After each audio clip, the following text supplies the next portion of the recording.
Congratulations to the happy couple. Marital bliss. They promise to love each other for better or for worse. But, does that depend? After the honeymoon, where do they live? His house or her house? Does his house become her house or vice versa? Children. She has children before the marriage. His children, will they become his children or vice versa? Who knows? For better or for worse. Hello, I'm Ramona Farquharson, and this is The Legal Brief. Joining me are two esteemed attorneys to discuss the topic, matrimonial laws, for better or for worse. Mrs. Kathleen Johnson-Assan, as well as Mr. Alexander Malis. Welcome, both of you. Thank you. To the brief. Thank you. Let's get into it. Presently in our jurisdiction, divorce is fault-based, and we lay out the grounds for a divorce in the first stage, and that would be the decree nisi stage. And when we speak about grounds, we're speaking about cruelty, which many persons would be familiar with, and that can be physical, verbal, emotional, just a plethora of reasons that can come under that heading as cruelty. Adultery, which of course everyone would be familiar with, and desertion, living separate and apart for more than 2 years, and if you've lived separate and apart for more than 5 years. But a particular concern, what I would like for us to discuss is the fact that divorce is fault-based. So meaning that either the husband or the wife has to be at fault. I've noted of late that the courts seem to be shying away from that and granting sort of double decrees. In essence, not trying to pick a side. And I just want to know, do you think that that's the right direction? Mrs. Assan? I've been a practitioner for quite a few years now, and I've done divorces principally from the beginning of my call to the bar. I am a proponent that we do not need to have fault-based. Oh, really? Not fault-based. I think we can have a simple position of irreconcilable differences or something which comes along with the 5 years living separate and apart, which provides the courts with the option of basically accepting that it is irreconcilable differences. Let me stop Now, you right there, just for one moment. You agree with that, Mr. Malis? No fault-based? I respect Kathy's opinion, obviously. I do not share a similar view. Obviously, my own view is informed by what I believe and who I am, but I have reservations about moving to a strictly non-fault-based system. I think that if you are going to examine what marriage is and intended to be, both in law and in the wider societal context, Right. reducing it to a simple contract that can be broken without cause is a dangerous thing in my mind. Okay. Now, that being said, I understand that there is a benefit to having a no-fault system, and within the grounds that you spoke about earlier, there is already one ostensible no-fault ground, and that is 5 years separation. You don't need to say who did what or why the marriage broke That down. means the But person if- has got to wait 5 years. but Yes. if I may finish, Yes, go ahead. I believe that it's possible to have the divorce with the title irreconcilable differences, but you still need a standard of proof to get to that point, which means that you would still have to examine the circumstances surrounding the parties, which bring it to that conclusion. So it is not something that I believe will just be done simpliciter. I think it will have to go under an examination of why the behaviors reach the point where the marriage cannot be sustained. And if the marriage cannot be sustained, automatically the court has to examine the circumstances to bring the marriage to that point, which means that it is not a fault-based, but fault has to be looked at.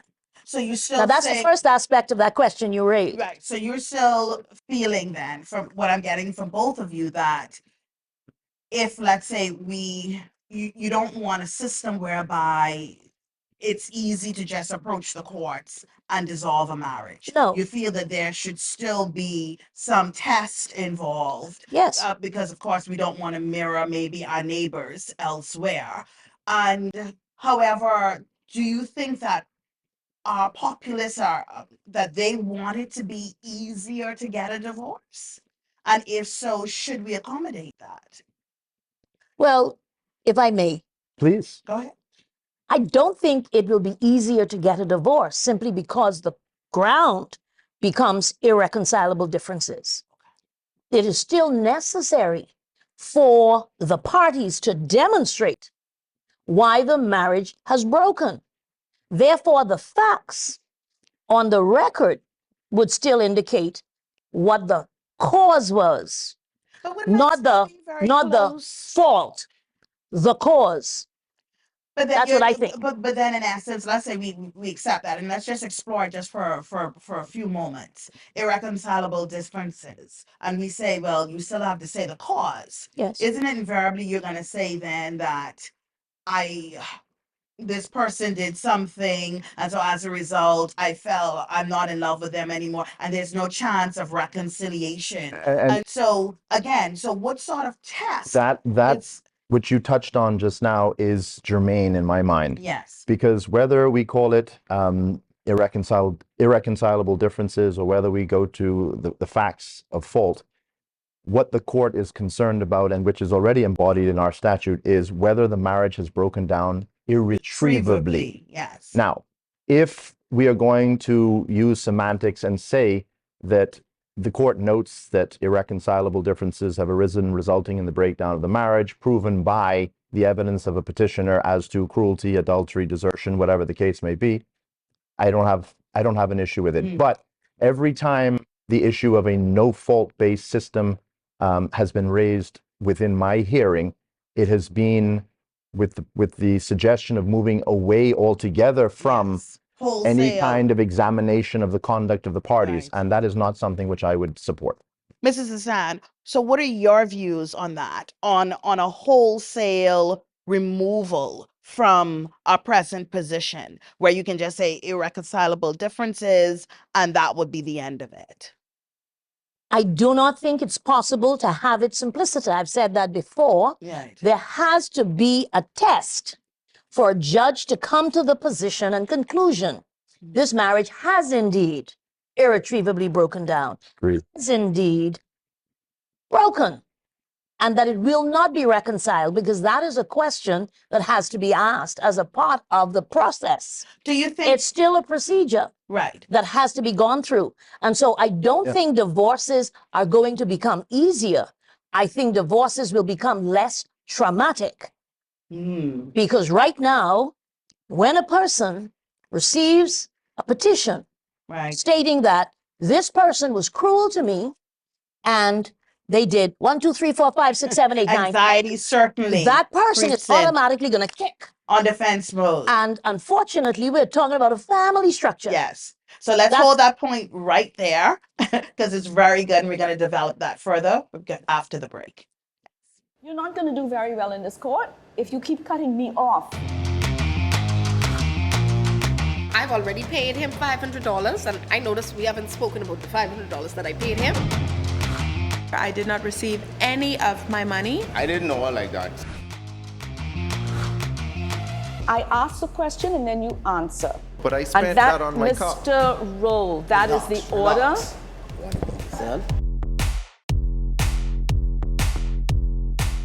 I joined an ASU that was led by Mr. Wilkinson. At the end of it, I would have received $5,000. However, I did not receive any of my money. You would understand the importance of a wedding day for a bride. Well, I've never been a bride. The decision is legally binding. before the break, we were really getting into irreconcilable differences. And the thought just came to me, Alex and Kathy, is it that maybe we're holding on because we've been in this practice for quite some time. I think all of us are over 20 years. Even I'm forever 24, just so the both of you know that. But we've been practicing certainly for more than 20 years. And is it that we maybe because of that we can't see it any other way other than there has to be some type of test, or there has to be something that has to be proven, whereby the proponents for this is they would say, but listen, no, forget all of that, throw it all out, and just that one ground, nothing to be proven, you've said it's over, and that's it. What do you think? Well, if I may, Yes, go ahead, Alex. my view on it is very simply that this is the only system that we have right now. We know the nature of the beast. We know its strengths. We know its weaknesses. We understand it. So this is what we have. We are, at the end of the day, as counsel, we are craftsmen. We work with what we are given both systemically and on a factual basis in terms Yes, of I what love the that. client I love brings to that, the table. craftsman. So we don't really have the option right now to engage in exercises where Hypotheticals. right. What if? For me, if a proponent feels strongly enough to sit down and draft Yes. concrete legislation that we can look at, that we can analyze, Yeah. that we can move forward with and test, then we may decide to adopt it. But right now, this hypothetical dialogue is not something that makes a practical difference in our current system. So we just, I guess, thinking about reform and some improvements. And again, Kathy, like what you're saying is, okay, let's put in a ground whereby perhaps the burden of proof is not as stringent as, let's say, if you're pleading cruelty or adultery. Is that it? Where we are saying the burden of proof should be somewhat less if that ground is introduced? I acknowledge that divorce is a legal matter. Yes. It is dealt with through the Supreme Court. Mhm. And for that purpose, laws, procedures, and principles must be in place. They can't be disposed of. But I'm of the view, having regard to practice for a little more Be than careful, be careful, be a careful. little more than 20 years, Thank you. having done that Yes. and having been in a position of working within a church and having been in the business long enough to see the repercussions of what happens when a family breaks. Right. Whether it ends in divorce or separation, the results of that activity gives a pivotal impact into our society. If we, in fact, are serious, certainly all of us are Christians, but if we are serious in what we do, we're not only just practitioners, we are persons who have an impact Yes. because of the work we do. And so we have to be responsible Certainly. when we exercise our advice, and we have to be cognizant of what the result is on the children I'm glad of you these said parents. Yes. I'm glad you said that, Kathy. Because that is important. We are called counsel for a reason. Yes. Our job is not to parrot instructions from a client and do whatever the client tells us. Our job is to guide the client through the law and the procedure and the repercussions. In this So case, people may think a minefield. Get when them you- through it. When you have Correct. a client who is coming to you in a place of emotional pain and turmoil, their first instinct might be to challenge whatever is said in the petition. It's all lies. And sometimes, That's what they say. sometimes our role has to be as counsel to diffuse that, Yes. to understand and encourage them towards a level of introspection so that you can say, well, look, did you in fact treat your spouse in this manner? And if so, and you want a divorce, why are you contesting it? That's Right. time, that's money, that's a waste. And I think too, because of the thinking that my marriage is coming to an end, And I want it to be clear that I'm not at fault. I think many times when your client comes in, that's the feeling, particularly the females, the wives. They would say, well, I don't want it to be said that I'm the reason why this marriage failed. I really tried, and this person is just lies. And Ms. Farquharson, I want to have my day. But as you said before, we're counsel, and we have to look at things not just about advancing what your thoughts are, but something that's very important as well would be the financial aspects Absolutely. of it. Because when you talk about contesting, then of course Whole the different bill can of goes worms. up. Yeah. Maybe my bill a lot less than Careful those now. two those two next to me. But certainly the bill goes up, and for them to understand, because there are times when I think to myself, can many of my clients really afford a divorce, particularly in the fashion that they would like? But not only that, but I've had situations where we have gone in on a contested divorce, only to have a judge agree with the factual substrate of both petitions. And so you have at the end of a full hearing a decree nisi granted on the basis that the petitioner has acted with cruelty against the respondent, and that the respondent has acted against the petitioner with cruelty. I And have seen it. that's a pet peeve of mine. But These joint it's decrees. not a joint decree. It Well- is a finding. It is a finding that both parties have grounds. Oh, It's not a. I don't think you can term it a joint decree because that In implies essence, an no. element of cooperation.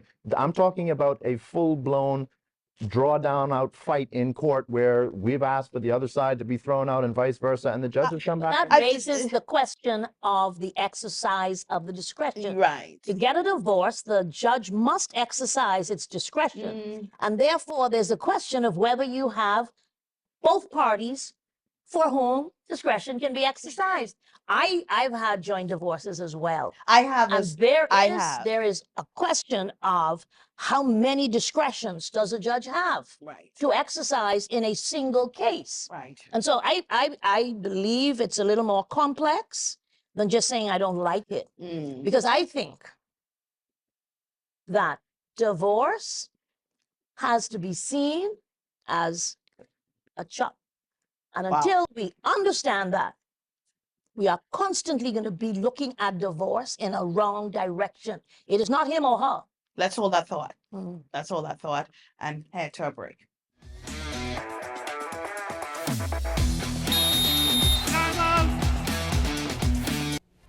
I'm so excited and I just can't hide it. I hope you're ready for the newest sports show that's coming to your television set. It's called Time Out. We'll be bringing you off-the-wall conversations, not only here in the 242, but throughout the entire world. Wherever they are, we are going to find them.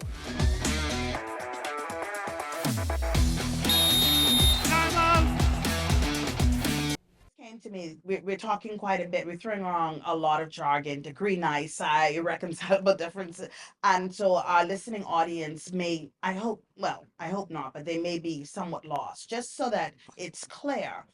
The first stage of the divorce is where you would petition the court to dissolve your marriage. And if granted, the court then grants a decree nisi. And so that's, in a simple terms, that's what we're discussing.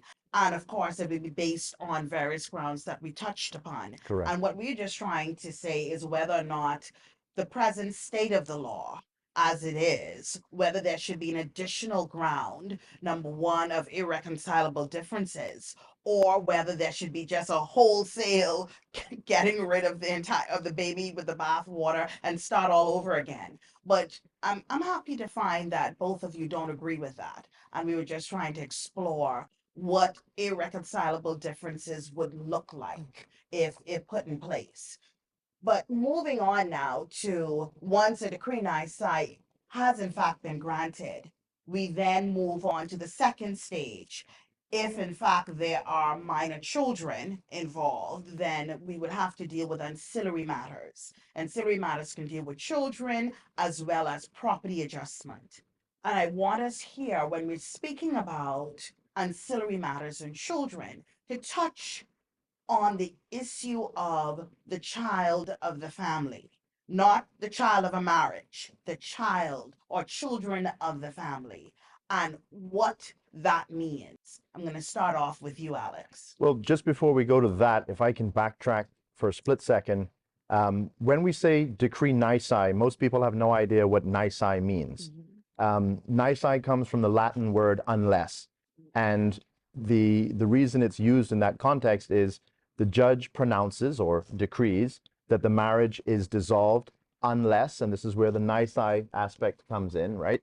Unless within a set period of time, usually it is 3 months, but it can be as short as 6 weeks, unless the parties reconcile and begin living together as man and wife. So once that period of time passes and there is no reconciliation, parties who have applied and been granted a decree nisi can then apply to have the decree made absolute. Yes. And there's a separate short form procedure for that. Yes. Which usually the attorneys handle without any further ado. Paperwork and But making it the important absolute. thing about an absolute is if there are minor children of the marriage, you cannot get an absolute without first dealing with the arrangements in place And getting for a the welfare of the declaration. children, because the court will not grant you a final decree, an absolute on your decree nisi without the children being taken care of. Why? Because the fundamental principle surrounding children is that the court looks at the welfare of the child as its paramount concern. Before anything else, the court needs to know that those children or child Are is taken care of. Kathy? Yes. So touching now, and I want us to look at children of the family, because I found that many people, they enter a marriage already with a child, and the other spouse will join in rearing that child, taking on the financial responsibilities as well as emotional support as well. However, once there's a breakdown in the marriage, you find, and it's so sad, that when you look at the petition, Oh, that let's ain't say, mine. oh, that ain't my child. So only the child that person may have birthed for, and it's usually the case where the male will say, oh no, that's not my child. Only the child that my wife birthed for me, that's my child. The other child, no. Totally disregarding the years that they would have essentially been daddy, the father to that child. And so I just want to know your thoughts. Well, first of all, have you seen that All in too your often. practice? Yeah. All too often. Yes. And so, Kathy, what are your thoughts on that? I've had experience with so many cases, even involving grandparents having to step into the breach. Right. And the law does allow grandparents to actually become the parents for those children whenever there's any issue, because the whole life of the child, Right. it becomes of paramount importance. The adults now fade into the distance. Right. And the focus of the court is, how are these children going to be reared, cared for, loved, and provided for? And so still kept in the same lifestyle that they were accustomed now to. that's an issue I always have, this lifestyle thing. Yeah. You know, Kathy, I so just want, I don't want to get there yet. I don't want to get there yet, because just because Mhm. someone wants to raise their child fully designer clothes, and they have to Kathy. go to vacation 4 times a year, they have to go to Disney World at least once, But if they were have to go to accustomed to Europe. that, though. I am simply saying a Yes. divorce actually takes your dollar and cuts it down to 50 cents. Not all the time. I'm just saying, And because that is the majority of persons.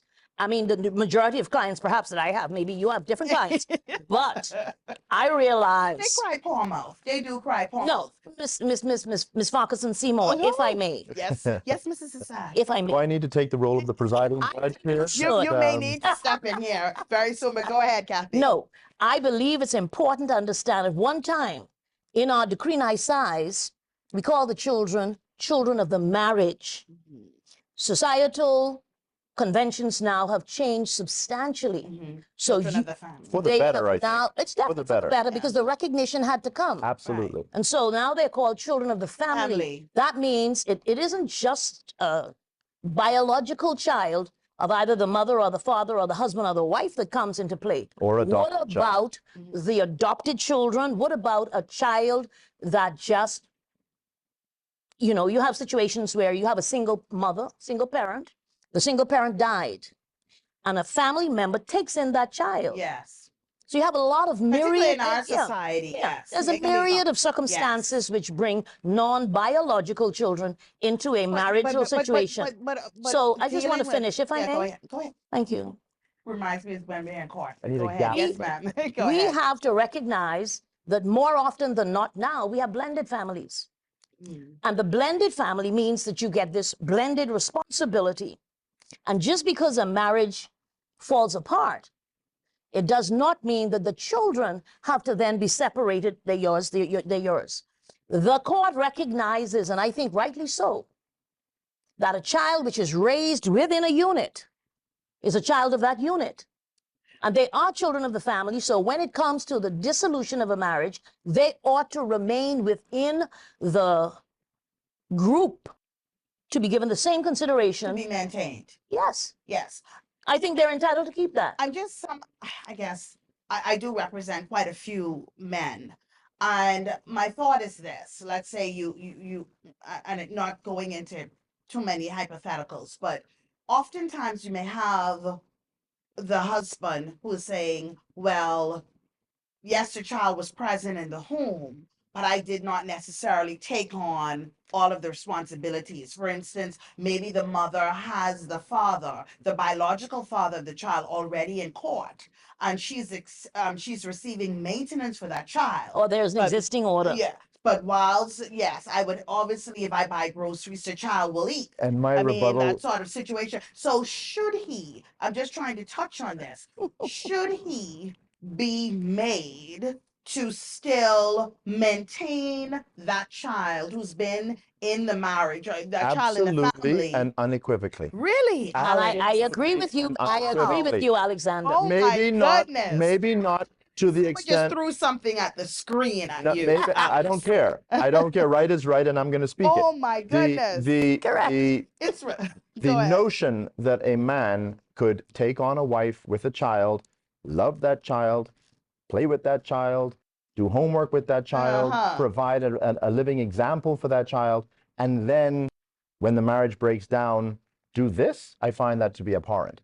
Now, if the father, the biological father, is an active role in that child's life, then perhaps the degree to which the Maintenance. stepfather is required to maintain or assist with the maintenance will lessen. I have no issue with that. Okay. But to suggest that is a free ticket for him to shunt that responsibility altogether, I find that I have a difficulty with that. think I we need to stand. No, you cannot allow. See, You agree with me or not? absolutely.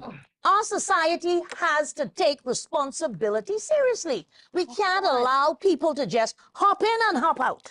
See, because no, it's, but Exactly it's- what you're proposing. it's not about the man. No, it's about the it's about child. the child. When the mother marries the man, there's a presumption, okay, in my mind at least, that there's going to be some kind of bond or relationship between that man and the child. necessarily So all the if time. it depends on the Yeah, age on and the- everything and else. then the But circumstances. if that presumption holds in a particular set of facts, okay, and a child comes to rely on that person, look up to that person, what kind of example are you giving that child for the man to then step away and say, "Oh, I ain't got nothing to do with you"?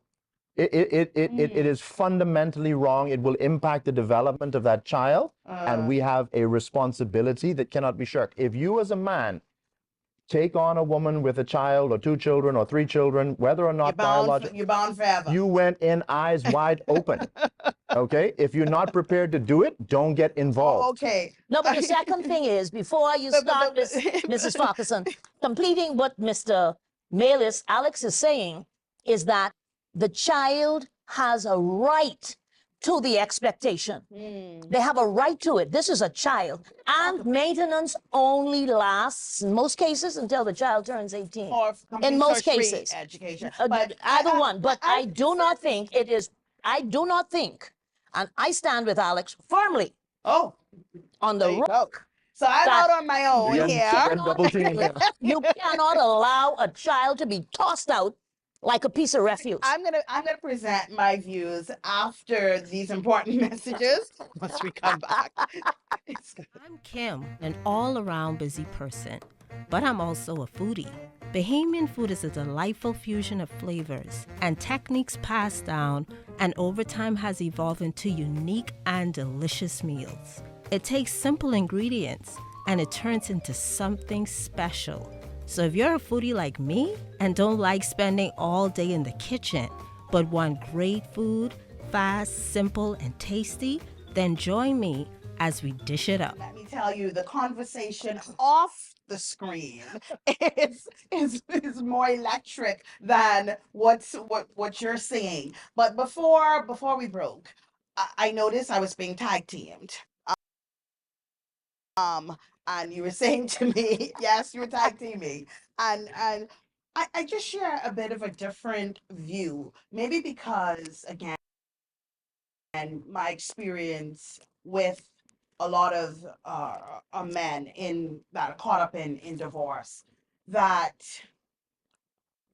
oftentimes the behavior, which is not something that you can control, but whenever there's a breakdown between the mother and the father, then usually the primary parent or the parent that has most contact with the child, that in our society mostly being the mother, there can be some negativity there and things said. One of the things could be, you and my daddy. You know, and once that comes out, albeit you have been in that child's life, there's, I guess it's natural, there's a feeling that, okay, you know, once I've separated from this woman, I've divorced, then I want a clean break.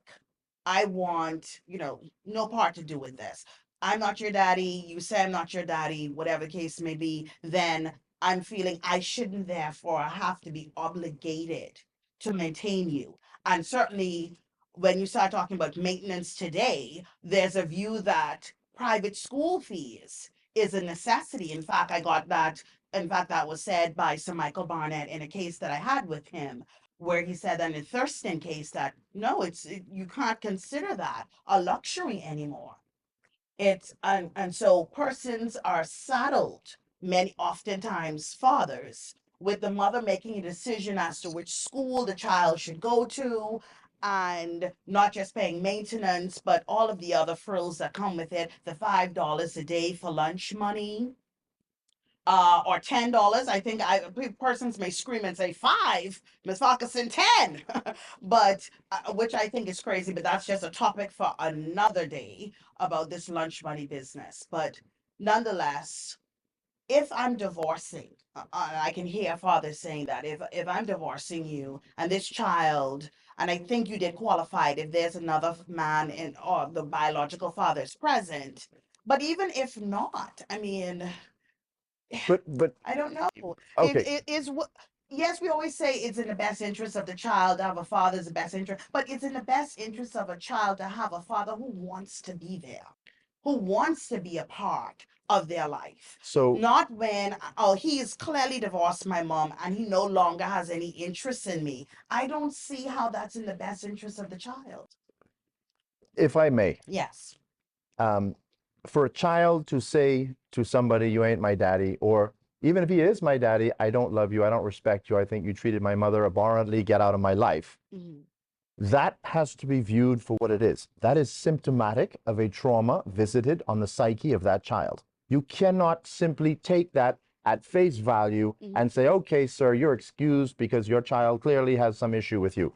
You got to peel the onion. The court, in my humble opinion, has to investigate the circumstances surrounding that and look at everything. This is why we have social service inquiry reports. This is why on occasion courts will bring in counselors and psychologists. And we all know how long that takes. I understand that, but it's a different point. My Yes. point is, it is not sufficient to excuse a parental obligation simply because the child is manifesting some sort of Reaction. antipathy or reaction towards the father figure. Should and I guess it's naturally leading to this. You always hear as well that maintain until the child reaches the age of majority or completes tertiary education. Should the father, whether it's a stepfather or even the biological father, I want to touch on this. Should you have to pay tertiary education, college fees, if a child is disrespectful to you? if I can say, Yes. what your question supposes is that because a child is rude, disobedient, argumentative, they deserve a punishment. The punishment Punish is the child.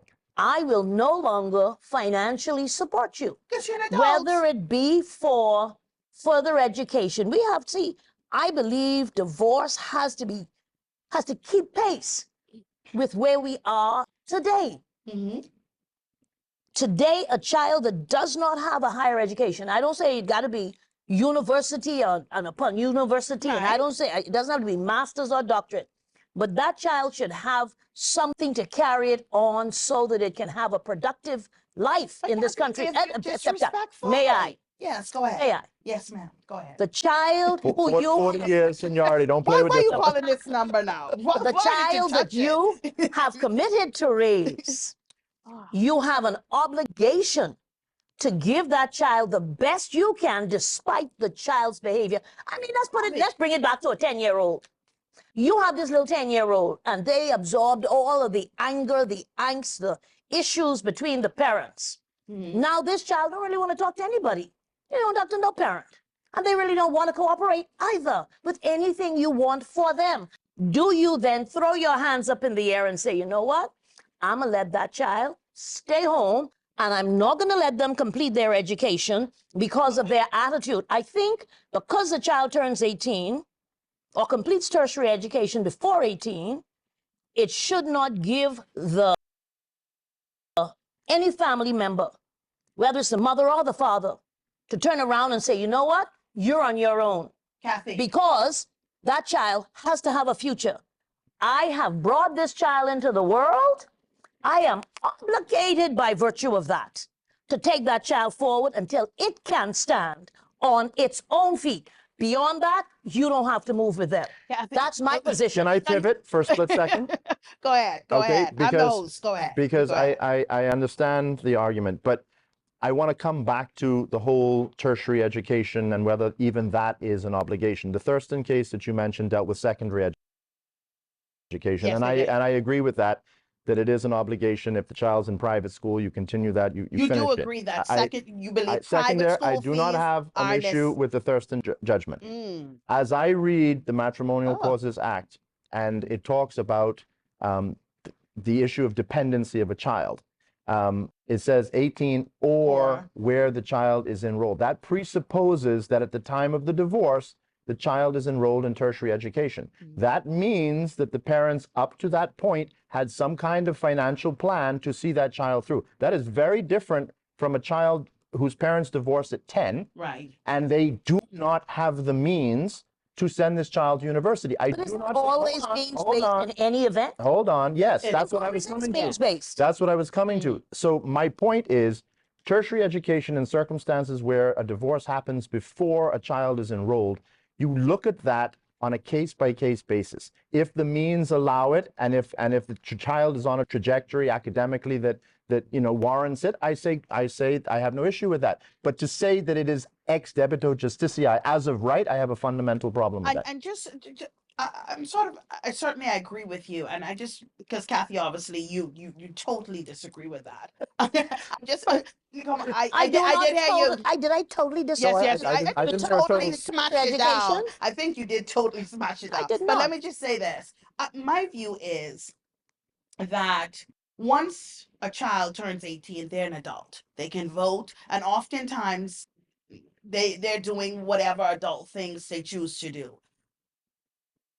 And I find that parents tend to get second mortgages, extend themselves incredibly in order to put children through tertiary education or through university or college. And sometimes you would hear that the child didn't finish. And of course, where does that leave the parent? Because again, this is an adult. You are being forced by the court to finance an adult. And two, you have no control over whether or not that adult decides to finish college or not. Which is And why you the have means no test is critical. and you have no, well, the means test is such that, and the courts would look at it that, okay, you're the father, you can afford it. Yeah, but I've never actually seen a court make a parent take out a second mortgage to No, fulfill. not make, but I've seen them say, well, they look at the means and the salary and they say, well, yes. And then, of course, the mother will come along and say, oh, we could pay this monthly and we could do this and we can make this arrangement and they have part scholarship. But what the point I really want to touch on is this. If you're not behaving as a child to that parent, I don't, I have a disagreement with the courts forcing you to have to support an adult who disrespects you. Well, look, within every court order on ancillaries, there is usually a clause that says liberty to apply.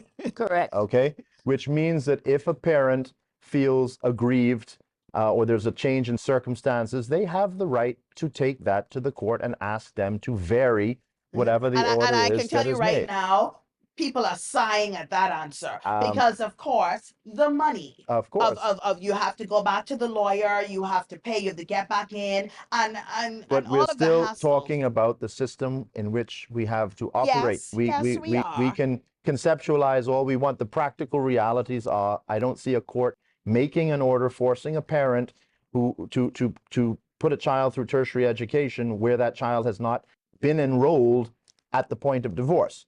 If Well, Alex, If, if I can be a mediator in this point, before I you believe, do, before you be a mediator, just one let moment, me mediate. please. Let me mediate Go ahead. because the issue is not specifically the child's behavior. We have to also look at the aptitude of the child. I think Alex was saying, on if that. you've taken this child up through private school, the child's an A student, what are you going to do when that child turns 18? The child is not going to say, you're not my dad, just like that.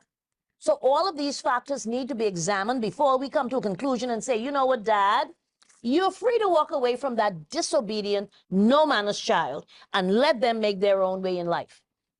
You have this man, he is a doctor. He's a lawyer. I'm not just picking on fathers, by the way, but since you're talking about fathers who can walk I away, think predominantly you're that's saying fathers who should walk away. I do not advocate. I do not advocate. As we said, generally with parents, with the maintenance of children, I do not advocate that a parent should have the right to abandon a child at age 18. I don't see Well, then we have a difference of an opinion. That's an adult, and before we go to important messages, that's an adult at 18, and carte blanche. I'm finding now the orders that are coming. University of Bahamas is very, very much free. Yes, but many persons in our society, they're saying they want their children to go off to school. I mean, that's what they want. I'll tell you, as a matter of fact, not a necessity. when I finished high school at age 17, I finished at 16. When I finished high school, I went to Miami-Dade. Why? There was no College of the Bahamas. There was no tertiary education for me to matriculate to. So I didn't have a choice. So we have to recognize that we have to encourage people to seek alternative forms of helping their children to create a life where they are participating citizens of this country. We're gonna pick up from there briefly when we come back, and then to move into property adjustment as well. Excellent point. Yes, thank you. Health officials announced early on that the curve of the court case. 2 and cue.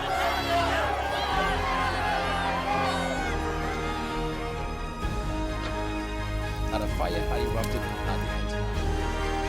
All of the victims have lost their lives.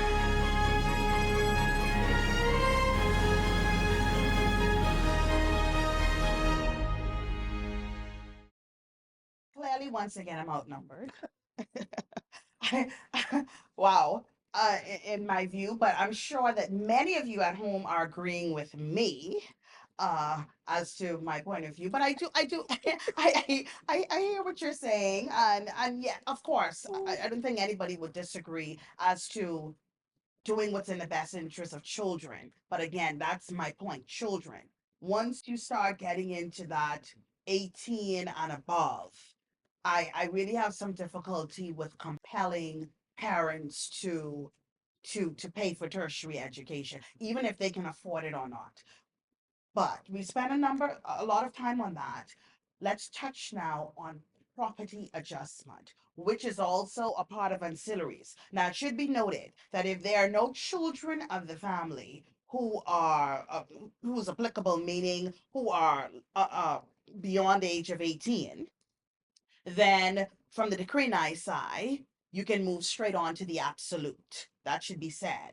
But in these circumstances, if we have minor children, we're dealing with ancillary matters, we can also bring into play property adjustment. And of course, the major asset for many of the families would be the matrimonial home, the home within which the couple they live. We should bear in mind, I think Alex, you wanted to certainly set the record straight in terms of Section 29 of the Act. Yeah, well, Ramona, just so that our audience understands what we're dealing with, Section 29 of the Matrimonial Causes Act says that it's the court's intention or role to put the parties in the position that they would have been in to the extent possible had the marriage not broken down. And then it lists a whole series of considerations that the court will look at when coming to an order on ancillaries. Now, that will usually include maintenance as well as issues of matrimonial property adjustment. But what we need to understand, speaking about property specifically, is there's never really a hard and fast rule that you can simply plug in numbers into an equation and X plus Y equals Z. Yes. There is a lot of fluidity and movement. There are basic principles that fit a certain pattern, but there is also a discretion to move away from a particular trend.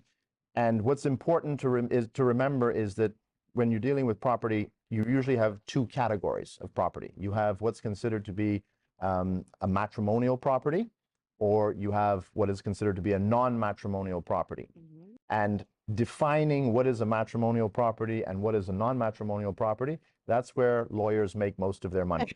Because that's become very difficult of late. So just again, to bring it more home to our audience, scenario, which is common. You have the matrimonial home, husband and wife acquire the home together. Both names are on the conveyance, meaning, and the conveyance would be the deed that states who are the legal owners. Both husband and wife are there, as well as on the mortgage. However, let's say the lion's share of the mortgage payments, or let's say indeed all, comes from the husband's salary. So the wife therefore contributes by way of assisting with groceries, utilities, the Other minor bills. other bills. Children's. Well, the father also contributes towards children as well. And so, because it's a common thing for us, and we have this one asset. So who gets it? How is it dealt with? Who gets it, Kathy? Can we make it the mother Yes, who pays the mortgage out of her salary? of course. Yes. We're going to be equal opportunity here. It can be Yeah. vice versa. Yeah. But the question is, who gets it? Who gets the matrimonial home? Well, speaking specifically of the matrimonial home on your example, Yes. it means they're joint owners. Correct. They're therefore joint holders of the mortgage. Therefore, they have joint obligation to this house. On a dissolution of the marriage, the parties are obviously going to go their separate ways. The question is, who is going to move out of the house and who will remain in the house? So there are several options available. Can one of the parties afford to take over the entirety of the mortgage and continue to live? See, the children are now still there because they haven't disappeared. So the question is, am I able, as the wife, to qualify with that bank to take the full mortgage, including whatever other responsibilities I'm going to have just to live day to day? That is the first consideration. If you pass that, if I, the wife, pass that test, then it means I can go to the bank, qualify, and I can then say, I will buy out your interest. See, that's a sticking point. Now, the There's interest is how you divide the interest is very easy. It's just a mathematical equation. Your house is worth $200,000. The appraised value. The appraised value is $200,000. Your mortgage balance is $150,000. Your equity Leaving is 50 is It's 50. Yep. You have $25,000 each. per person. So all I, Miss Wife, have to do is pay my husband $25,000, qualify to take that mortgage, and I got the house. You know, I'm happy So you that's say the that. easy equation. happy you say It that can be because more complex. This fella next to you, he sort of calculate. He just winked at me because he sort of calculates this a little differently. But we're not going to bring that out tonight. No. We're not going to bring that out. But he sort of All I calculates would a little say, differently all I on would me. say is that there are variables, and this, what Kathy described is the basic starting point Yes. of any judge. Yes. The judge has to classify what the parties' interests are in a particular piece of property. What the judge decides to do with that interest are very different things from time to time. Yes. Because within the power of a court, it's broad, and the court can take your $25,000 equity, Mr. Husband, and decide that that's needed by way of child maintenance because you got 4 kids, and the wife cannot maintain the home on her own. Therefore, that's going to her. See, the court has that power to make an adjustment even where on the basic principle it's 50-50. That's your clear-cut example. What we often see is a property might be owned by a husband or a wife before the marriage. Does that constitute non-matrimonial property or not? And this is where a lot of people are confused, because the law, as I understand it, is not about who paid for it, who paying the mortgage, this, that, and the other. The court looks at the intention of the parties. If it is the intention of the parties that that asset serve the benefit of the family, it acquires the characteristic of matrimonial property. For instance, if my husband, I marry him, and he had apartments beforehand, but he used those rental income. He used the rental income into the family, and we Maintain the traveled, family. maintaining me, buying me that beautiful Mercedes, and that's a hint for somebody who may be out there. Say nothing else.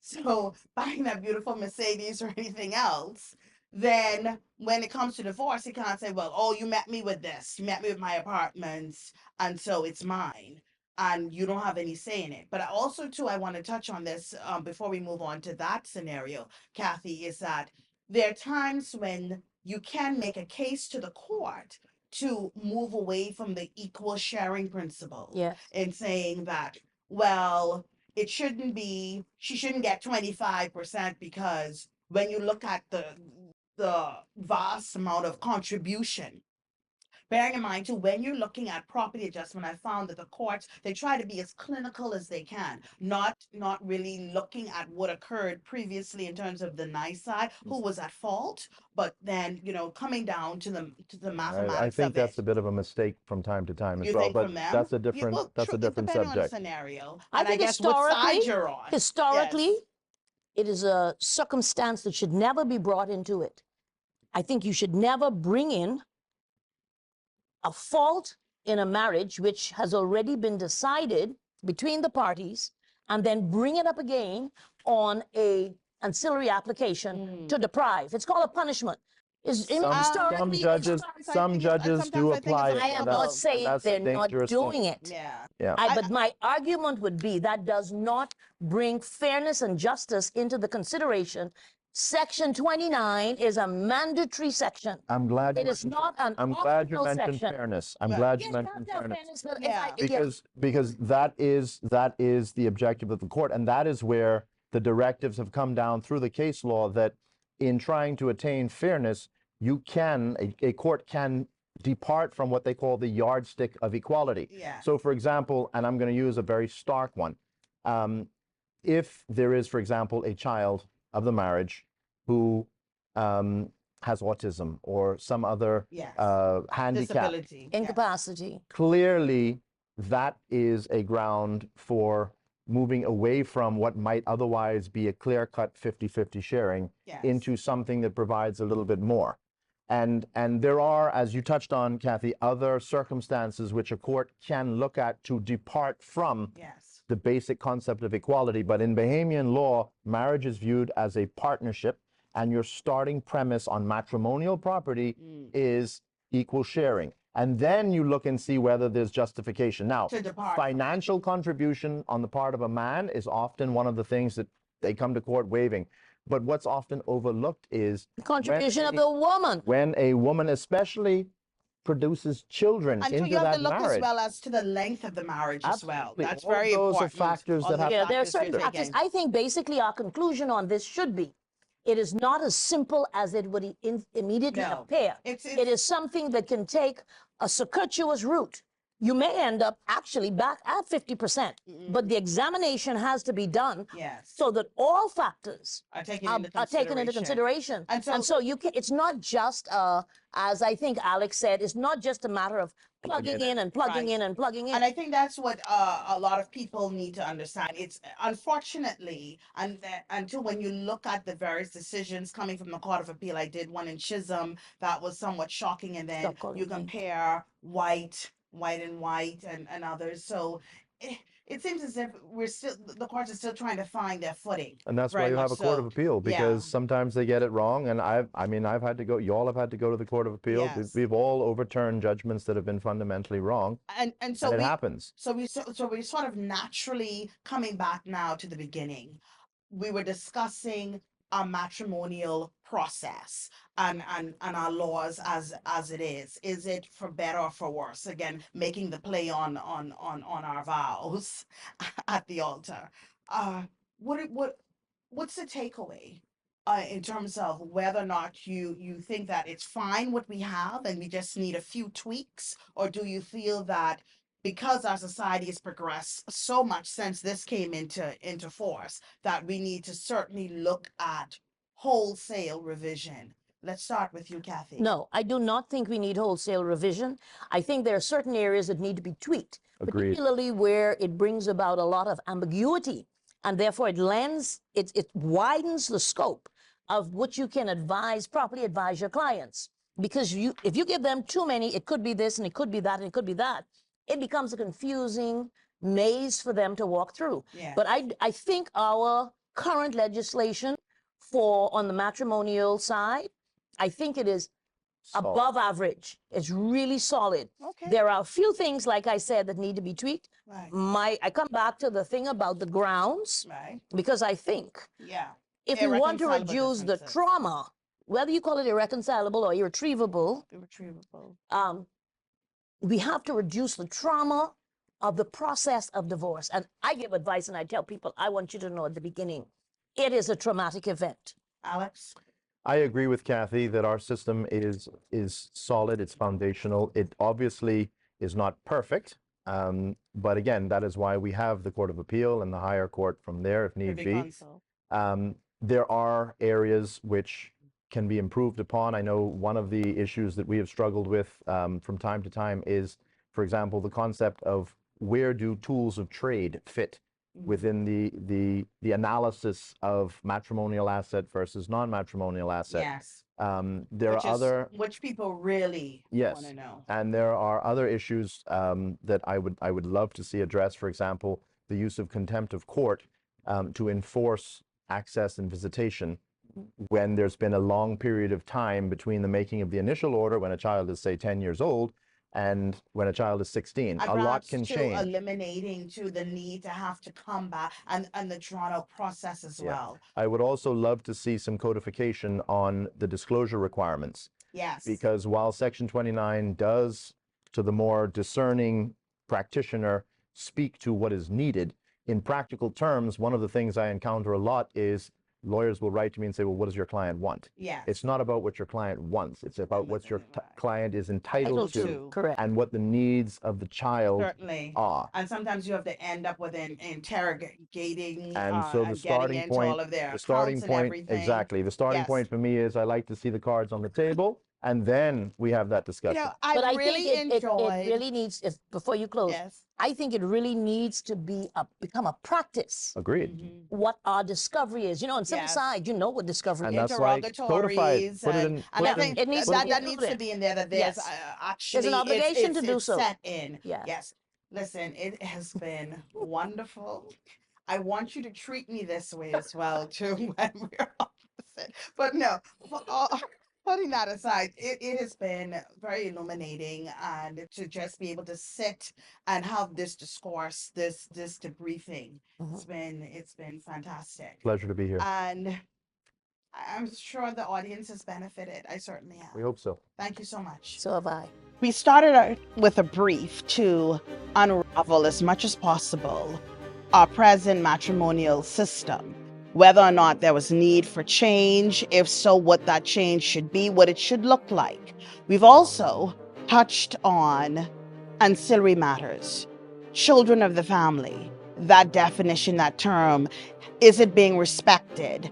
Again, does that need to be touched upon?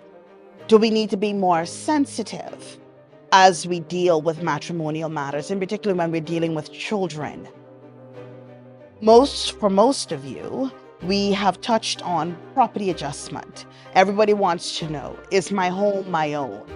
If not, how much would I have to pay out if I do have to pay out something? So again, we were able to discuss what the present formula is as much as possible. But at the end of the day, it appears as if there really is no formula. It's quite open to the court, to its discretion.